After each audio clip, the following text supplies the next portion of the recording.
When you were first reading this script and knew that you two were going to be the killers, how did you want to make the most of their prior screen time before the reveal? Because before the reveal, we only spend a little bit of time with Demi. We only spend a little bit of time to even establish their dynamic, even fewer time to do that. So, how did you want to approach these characters and their identities behind the mask, knowing that, all this stuff was about to go down at the end of this movie?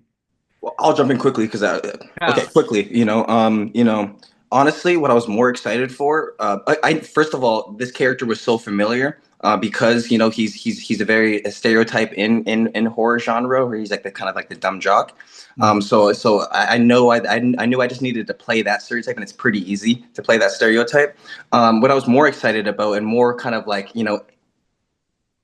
interested to like portray was being the killer. The little mannerisms, the whole little fun, the little dance that we had along with it. I didn't really care about Mike itself. I was more fun about being behind the mask and like trying to slash up Daniel, yeah, with peanut butter and shit, yeah. So it was more that I was just so much more interested in doing, especially when I was reading the script. It was less of like, oh, I gotta I mean, because he's a pretty. End of the day, he's an unlikable character. Even he's a fucking killer, So it was not like I needed to like make people like him in the beginning or anything like that. Like he was pretty, kind of a dick, a lot throughout it beforehand. Before you even find out he's the killer. So, I was just more excited about the whole dance rhythm that we got to do. And I wanted to be as much as I could be behind the mask, not as and not the whole time, but as much as I could be behind the mask. I wanted to, yeah. Yeah, yeah, yeah. I agree. I think I there was like also like Demi's character also is stereotypical in some ways. She's like, the mean girl or whatever. But my favorite was the dynamic between Demi and Mike and establishing that in the short amount of time we had Yes. before her kill of like Yes. she's kind of like a head bitch in charge and like Yes. he Mhm. is her puppy dog. And Mm-hmm. I thought their dynamic was so funny. He's just like Uh-huh. kind of dumb and just listens to whatever she says, Mm-hmm. like a total tyrant. And I thought it was Mm-hmm. so funny. I loved Yeah. it. Just to honestly piggyback right off of that.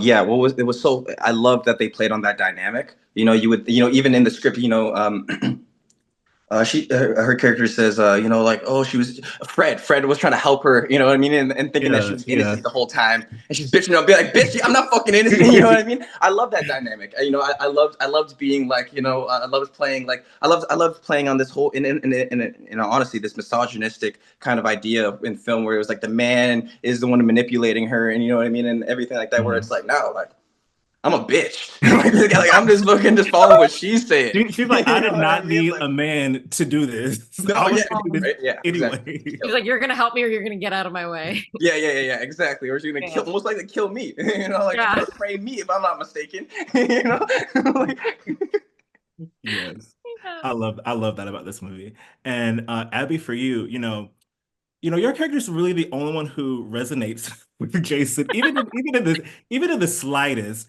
Right. Even when he doesn't have his best interest in mind, he has the group. She's Mhm. still trying to, bring that back. So why do you think she's able to do that? We don't really see, again, we kind of dive into the story. So I don't see too much of the dynamic before, but why do you think that she's able to resonate with him so much? I think it's a classic cat dog, black cat golden retriever Hmm. energy, and they come together and it's an odd pairing, but I think that's kind of why it works. And I think when you first see Claire, it's clear that she's an outsider, whether she puts that upon herself or other people are excluding her. I think she just has this feeling like, oh, I'm here, but don't really want to be. And Fred's character is so the opposite and is so excitable and welcoming. And I think the fact that she's drawn to him is kind of telling about her own personality. Like, I think she wants to open up more and is drawn to people who are naturally like that. And then, um, and maybe she's just a softie inside and she knows that everyone else thinks he's the killer, just hates him for some reason. And she is like, I'll help you because I don't have any other friends either Yeah. here. Yeah. Yeah. It's so interesting because he wants to go back and she's like, no. It's like, okay, I'm trying to save you. And Right. it's that dynamic. Yes, yes. Like it's kind of a Demi and Mike situation. Hmm. He's doing not really thinking clearly and wanting to be the hero, and she is kind of trying to tell him, no, there's a better way to do this, but see what happens. Yes.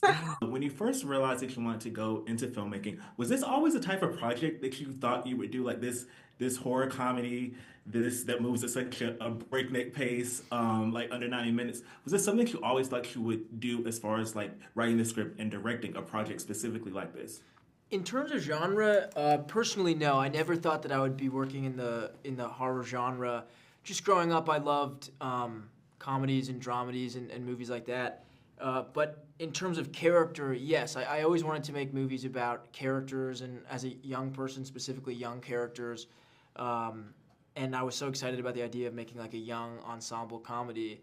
And then really as I got a little bit older and as I started meeting people in film school who really introduced me to a lot of fascinating horror filmmakers, I started considering that more as an option. And then once I met Finn and we started talking about what to do together, it felt like the obvious thing to do and kind of the only thing to do at first. But no, I never would have thought I would have like made a horror film.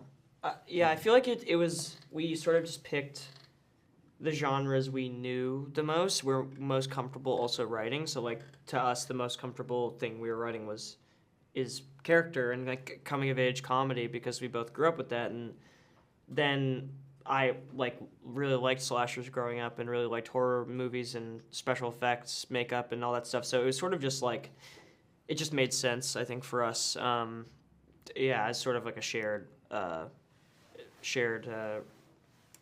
screenplay. Yeah. Yeah, yeah.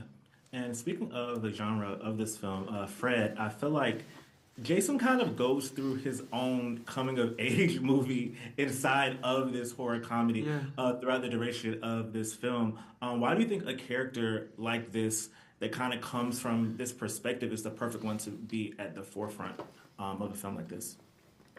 I mean, I think Jason loves Pine way more than seemingly humanly possible. Like the amount that he loves that place is so huge, and but it's also this thing of he has to leave it. The only way to grow up is you have to let go of certain things. I know. There's that thing of like the first time you're just even a little bit too old. It's like the first time that you've aged out of something, and you kind of have to recognize that if you want to continue to grow and change, it seems, in your life. And I felt that Jason had kind of built this perfect world for himself, and if he wanted to continue, he'd have to leave that. Yeah, yeah, absolutely, absolutely.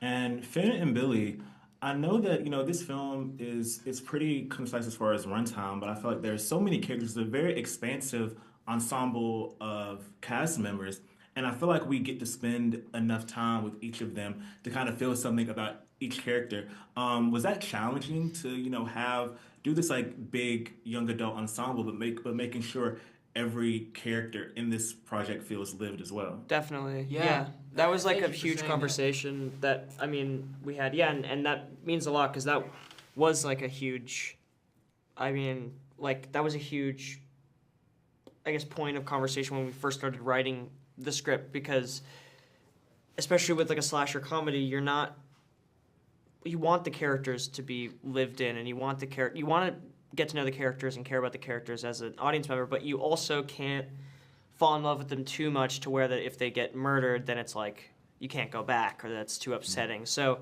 sort of striking that balance was we would try to focus on a lot.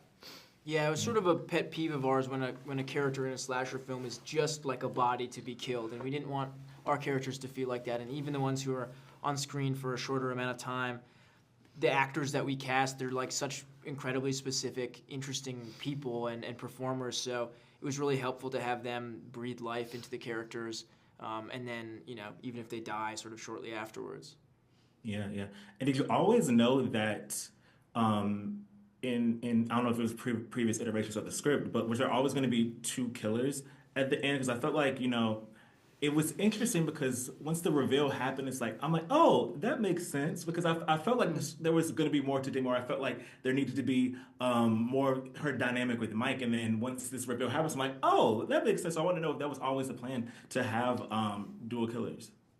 Yeah. Yeah, I think from the very beginning, this idea of having the two sort of popular hot counselors being the killers and having them be like psychotic was very fun, a very fun idea to us. And then I loved exploring the dynamic between the two of them in the writing of it, but then also on set with Pardis and with DeFaro, who were like so funny and so smart and so committed. It was like really fun to see the power dynamic shifting and like how does Mike behave in public and in front of everybody else, and then how does Mike behave behind closed doors with Demi, and watching her really control him, and I just had a blast working with them.